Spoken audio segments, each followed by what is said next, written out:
明白了吗明白了吗เข้าใจหรือยังหรือจะใช้เป็น懂了吗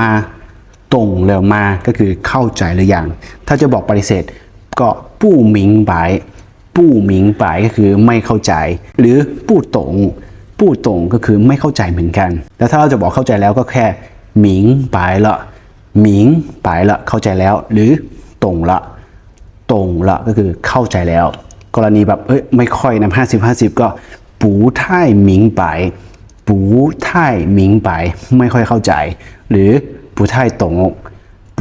太懂ก็คือไม่ค่อยเข้าใจหรือเข้าใจนิดนึง有点明白有点明白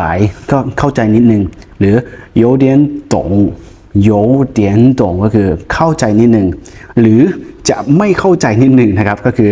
有点不明白有点不明白มันก็ยังเข้าใจนะแต่ก็ยังมีไม่เข้าใจนิดนึงนะครับ有点不懂ก็ได้有点不懂有点不懂ก็คือแบบโดยรวมก็ดูดีนะแต่ก็ไม่เข้าใจอยู่ดีอะไรเงี้ย有点不懂ใครที่อยากจะเรียนภาษาจีนกับคนจีนโดยตรงนะครับสอนเดือนหนึ่ง20 ชั่วโมงเป็นการสอนสดนะครับไม่ใช่แค่ดูกับคลิปสมัครครั้งเดียวอยู่ได้ตลอดชีพนะครับไม่ต้องมีการต่ออายุใครที่สนใจพิมพ์สนใจหรือว่าทักข้อความเข้ามาได้เลยนะครับถ้าหาไม่เจอไปที่บ้านสีฟ้านะครับพิมพ์คำว่าบินผู้ภาษาจีนเจอผมแล้วก็ทักเข้ามาได้เลยนะครับ